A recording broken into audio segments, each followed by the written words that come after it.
तो इस चैप्टर की स्टार्टिंग में हम जंगल का सीन देखते हैं जहाँ पर वो वाटर टाइप का डीमन सितुलियो को पकड़ कर रखा होता है और वो सितुलियो को देखकर कह रहा होता है कि हम 1 फील लेवल के डीमन फीलिंग्स के बहुत ज्यादा भूखे रहते हैं, तो चलो अब जल्दी से मुझे अपनी चीख सुनाओ और मेरे आगे भीख मांगो, मैं तुम्हारी वॉइस सुनना चाहता। अब ये सुन के सितुलियो कुछ बोलने की कोशिश करती है लेकिन उसका मुंह बंद रहता है, जिसे देखकर वो डीमन कहता है कि अच्छा तुम्हारा मुंह तो बंद है, मैंने तो इस पर ध्यान ही नहीं दिया। जिसके बाद वो डीमन सितुलियो के मुंह पे से वो जो टेप रहता है उसको हटा देता है और कहता है कि चलो अब चिल्लाओ और मेरे आगे भीख मांगो। जिसके बाद सितुलियो कहती है तुम उसके लायक नहीं हो, मैं सितु फैमिली की मेंबर हूँ और हमारे फैमिली मार्शल आर्ट में टॉप पर रहती है, भले ही हम मर जाएंगे लेकिन किसी के आगे भीख नहीं मांगेंगे। अब ये सुन के वो वाटर टाइप का डीमन भड़क जाता है और वो एक जोरदार लात सितुलियो को मार देता है, जिसके बाद सितुलियो दूर जाके गिर जाती है और फिर वो वाटर टाइप का डीमन उसको मारने के लिए फिर से आगे बढ़ता है। लेकिन तभी यहाँ पर किसी की आवाज आती है और हम देखते हैं कि यहाँ पर हमारा आंग आ गया होता है और वो उस डीमन को कहता है कि तुम्हारा टारगेट मैं हूँ, तुम मेरे पास आओ। आंग को देखकर सितुलियो हैरान होती है और वो कहती है कि आखिर ये अकेले यहाँ पर क्यों आया है। जिसके बाद वो वाटर टाइप का डीमन आंग को देखकर बड़ा खुश होता है और कहता है कि मेरा ट्रैप वर्क कर गया, आखिरकार मेरा टारगेट मेरे सामने आ ही गया। वो वाटर टाइप का डीमन आंग को बार बार अपना टारगेट कह रहा होता है, जिसे देखकर सितुलियो भी हैरान होती है और वो कह रही होती है कि आंग इसका टारगेट है, आखिर इसका मतलब क्या है, ये कहना क्या चाहता है। जिसके बाद आंग सितुलियो से उसका हालचाल पूछता है और सितुलियो उसको कहती है कि मैं बिल्कुल ठीक हूँ, लेकिन पागल तुम्हें यहाँ पर ऐसे नहीं आना चाहिए था, आखिर तुम अकेले इसका सामना कैसे करोगे,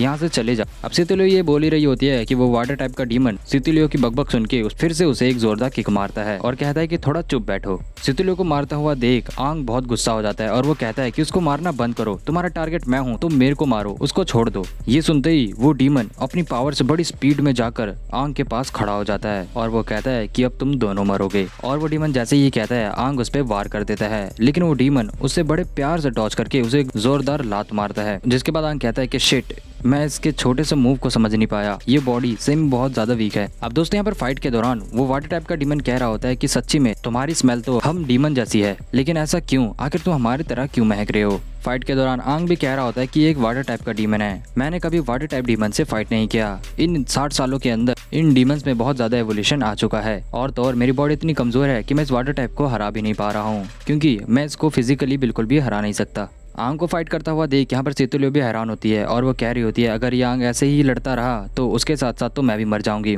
मुझे कुछ न कुछ करना होगा। और ये कहकर वो अपने रस्सी को काटने लगती है। यहाँ पर आंग एक के बाद एक वो डीमन पर अटैक करने लगता है, लेकिन वो डीमन इतना पावरफुल रहता है कि वो उसके अटैक को बार बार डॉज कर देता है और वो आंग से कहता है कि तुमने मेरे से पहले 1 फील लेवल के एक और डीमन को मारा था ना, तो क्या हुआ, अब तुम मुझे क्यों नहीं हरा पा रहे। ये सुन के आंग कहता है कि आखिर तुम किसके बारे में बात कर रहे हो, मुझे कुछ पता नहीं है। तो वो डीमन कहता है अच्छा तुम्हारे अंदर बहुत एटीट्यूड है, ये बहुत बुरी बात है, इसके लिए मैं तुम्हें सजा जरूर दूंगा। और ये कहकर वो डीमन आंग को हवा में उठा देता है और एक बहुत जोरदार किक मार के उसको बहुत दूर फेंक देता है। जिसके बाद तो भाई आंग के ऑर्गन्स बहुत ज्यादा डैमेज हो जाते हैं और वो पहले की तरह अधमरा हो जाता है। जिसके बाद वो डीमन उसके पास आता है और कहता है कि अगर तुम अभी भी एडमिट नहीं करोगे कि तुमने उस डीमन को मारा था तो मैं तुम्हें जान से मार दूंगा और तुझे खाकर मैं इवॉल्व भी जरूर हो जाऊंगा। अब ये कहकर वो वाटर टाइप डीमन आंग की ओर आगे बढ़ने लगता है और उसको जैसे ही पकड़ने वाला होता है कि तभी सितुलियो पीछे से आकर उसको अपने नाइफ से स्टैब कर देती है और घूमकर एक जोरदार लात मार देती है। फिर सितुलियो आंग को प्रोटेक्ट करते हुए कहती है कि अगर तुम्हें मेरे स्क्वाड के मेंबर को मारना है तो उससे पहले तुम्हें उसके लीडर को मारना होगा। अब यहाँ पर आंग बहुत ज्यादा ही जख्मी होता है और वो सितुलियो को देखकर कह रहा होता है आखिर इसने अपने आप को रिलीज कैसे किया। और जब वो गौर से देखता है तो यहाँ पर हम देखते हैं कि सितुलियो का हाथ बहुत ज्यादा डैमेज होता है, क्योंकि वो रस्सी खोलने के चक्कर में अपने हाथ को बहुत ज्यादा डैमेज कर चुकी थी। जिसके बाद वो डीमन बहुत ज्यादा भड़क जाता है और अपनी पावर की मदद से बहुत ज्यादा शार्प नाइफ से सितुलियो पर अटैक करता है, जिसे सितुलियो डॉज करने लगती है। यहाँ पर आंग सितुलियो को डॉज करने के लिए कह रहा होता है, लेकिन यहाँ पर सितुलियो कह रही होती है कि अगर तुम ऐसे ही बोलते रहोगे तो मेरा ध्यान भटक जाएगा, इसलिए थोड़ा शांत रहो। यहाँ पर वो वाटर टाइप का डीमन उनसे भी ज्यादा चालाक होता है और अब वो अपने उन स्पाइक से सितुलियो के पीछे से अटैक करता है, जो सितुलियो को बहुत ज्यादा जख्मी कर देती है। सितुलियो को जख्मी करने के बाद वो डीमन सितुलियो को अपनी तरफ खींचता है और उसके गर्दन को पकड़ के कहता है कि अब मैं उस इंसान को मारने से पहले तुझे खत्म करूंगा और वो मौत तुझे मैं इतनी आसानी से नहीं दूंगा जब तक मैं तेरी चीख नहीं सुन लेता। अब यहाँ पर वो डीमन सितुलियो को हवा में उठा के रखा होता है और उसके गर्दन को दबा रहा होता है, जिसे देखकर आंग कह रहा होता है कि उसे जाने दो। और मन ही मन में फिर से रिग्रेट कर रहा होता है कि मैं दोबारा जिंदा हुआ और दोबारा मेरे आंखों के सामने मेरी टीममेट मर रही है।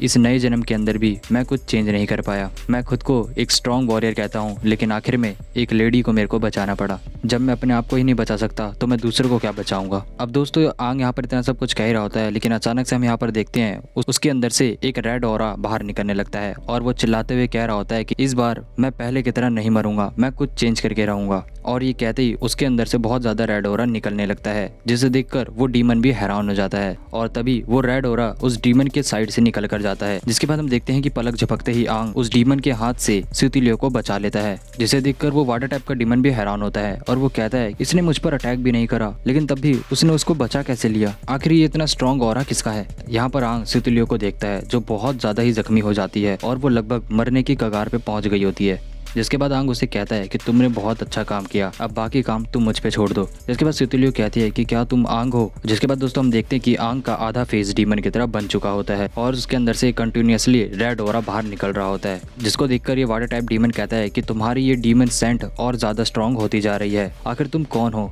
जिसके बाद तो आंग भाई अब यहाँ पर बहुत ज़्यादा ही ग्लो करने लगता है और वो उस डीमन की तरफ धीरे धीरे आगे बढ़ रहा होता है और कह रहा होता है कि मेरे को मेरे चेस्ट के अंदर एक अजीब से ही पावर महसूस हो रही है, आखिर ये हो क्या रहा है। और उसके इतना कहते ही हम देखते हैं उसके अंदर से एक डिमोनिक ऑरा का ब्लास्ट होता है और उसके छाती पे जो लगा हुआ कोर रहता है उसका भी शेप बदल जाता है, जिसको देखकर वो वाटर टाइप डीमन डर जाता है और वो कहता है कि ये तो किंगफिन का कोर है। यहाँ पर सितुलियो लगभग बेहोशी हो गई होती है, लेकिन तब भी वो आंग को देख रही होती है और यहाँ पर दोस्तों हमारा आंग बहुत ज्यादा ही पावरफुल महसूस कर रहा होता है और दोस्तों यहाँ पर हमारा आंग डीमन में ट्रांसफॉर्म हो गया होता है और ये जो इसका ये लुक है ये आंग का वन फिन फॉर्म है। अब सीन चेंज हो जाता है और हम दादा जिले और टंगटंग लीडर को देख रहे होते हैं जो इस अर्थ टाइप डीमन से यहाँ पर फाइट कर रहे होते हैं, लेकिन तभी फाइट के बीच में इस अर्थ टाइप डीमन को भी आंग का ऑरा का महसूस हो जाता है और वो कहता है कि आखिर इतना स्ट्रॉन्ग ऑरा किसका है, और ये कहकर वो पीछे की ओर देखने लगता है। लेकिन तभी यहाँ पर अपना टंगटंग लीडर आता है और कहता है कि फाइट के बीच में ध्यान कभी भटकना नहीं चाहिए और ये कहकर उसको एक जोरदार पंच मार देता, जिसके बाद वो डीमन बहुत ज्यादा दूर जाके गिरता है और उसी बीच वहाँ पर दादा जिले भी आकर उसके ऊपर अपने किक से वार करती है। अब ये दोनों मिलकर नॉन स्टॉप कंटिन्यूअसली डीमन को मारने लगते हैं और लास्ट में दोनों अपनी पावर को मिलाकर उस डीमन की छाती पे एक जोरदार पंच मारते हैं, जिससे उस डीमन की छाती में एक बहुत बड़ा होल हो जाता है। अब यहाँ पर उस डीमन को पता चल जाता है कि वो इनके आगे कुछ नहीं है, इसलिए वो यहाँ पर सुसाइड करने लगता है और वो अपने आप को खुद ही ब्लास्ट करने लगता है, जिसे देखकर दादा जिले और टंगटंग हैरान होते हैं और वो कहते हैं अगर ये यहाँ पर ऐसे ब्लास्ट हुआ तो हम भी मर जाएंगे। लेकिन दोस्तों यहीं पर हम देखते हैं कि अचानक से उस डीमन को एक बुलेट उड़ा देती है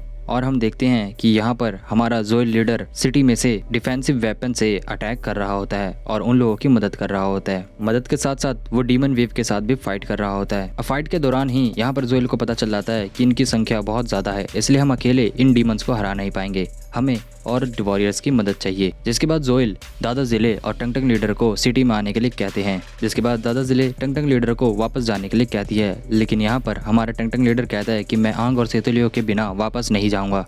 जिसके बाद जिले उसे बताती है कि हम स्क्वाड्रन के लीडर तो हैं, लेकिन उससे पहले हम वॉरियर्स भी हैं, इसलिए हमें सिटी को पहले प्रोटेक्ट करना होगा। जिसके बाद दोस्तों यहाँ पर टंगटंग लीडर को मन मार के वापस सिटी को सपोर्ट करने के लिए वापस जाना पड़ता है और वो वापस सिटी की ओर लौट जाते हैं। इधर इस जंगल में वो डीमन आंग को देखकर कह रहा होता है कि आखिर तुम डीमन हो या फिर इंसान, मुझे समझ नहीं आ रहा है, क्या तुम वन फिन लेवल के हो और ये तुम्हारे सर पर ये फिन क्यों रखा है, आखिर तुम हो क्या। अब वो डीमन तो यहाँ पर ये सब सोच ही रहा होता है, जिसके बाद आंग कहता है कि मुझे भी नहीं पता कि मैं क्या हूँ और शायद अब मुझे धीरे धीरे समझ आ रहा है कि मैंने दोबारा जन्म क्यों लिया है। शायद इस डिमोनिक पावर की वजह से ही मुझे दोबारा जन्म लेने का मौका मिला है और इस बार मैं सब कुछ चेंज कर दूंगा। और आंग के यहाँ पर दोस्तों इतना कहते ही आंग अपनी पावर की मदद से सितुलियो को हील करने लगता है, जिसे देखकर वो वाटर टाइप का डीमन हैरान होता है और वो कहता है कि हीलिंग, क्या तुम एक वुड टाइप के डीमन हो। अब उसके इतना कहते ही दोस्तों यहाँ पर आंग को जो उस केव के अंदर हुआ था वो सब याद आ जाता है और वो कहता है कि अच्छा अब मुझे याद आया कि उस दिन उस केव में क्या हुआ था, मैंने उस दिन उस वुड टाइप के डीमन को ऑब्जॉर्व करा था, इसलिए मेरे अंदर ये डीमन की पावर आई है। तो चलो इस बार इस वाटर टाइप के डीमन को ऑब्जॉर्व करते हैं ताकि मेरे अंदर वाटर की पावर आ जाए। और ये कहकर दोस्तों हमारा आंग आगे बढ़ जाता है और वो दोबारा से किंग की तरह एक ऊंचाई पे जाके खड़ा हो जाता है, जिसे देखकर ये डीमन बहुत ज़्यादा डर रहा होता है और वो कह रहा होता है कि आखिर तुम क्या हो। उसके सवाल पूछते ही आंग कहता है कि मैं क्या हूँ ये छोड़ो और मुझे तुम अपनी पावर दो ताकि मैं और ज़्यादा स्ट्रांग बन जाऊँ और अपनी डिमोनिक पावर को एक्सटेंड कर पाऊँ। और ये कहते ही दोस्तों हमारा ये चैप्टर यहाँ पर एंड हो जाता है। तो आपको ये एपिसोड कैसा लगा कमेंट सेक्शन में कमेंट करके ज़रूर बताइएगा और नेक्स्ट वीडियो देखने के लिए चैनल को सब्सक्राइब कर दीजिएगा। मिलते हैं नेक्स्ट एपिसोड में, तब तक के लिए गुड बाय।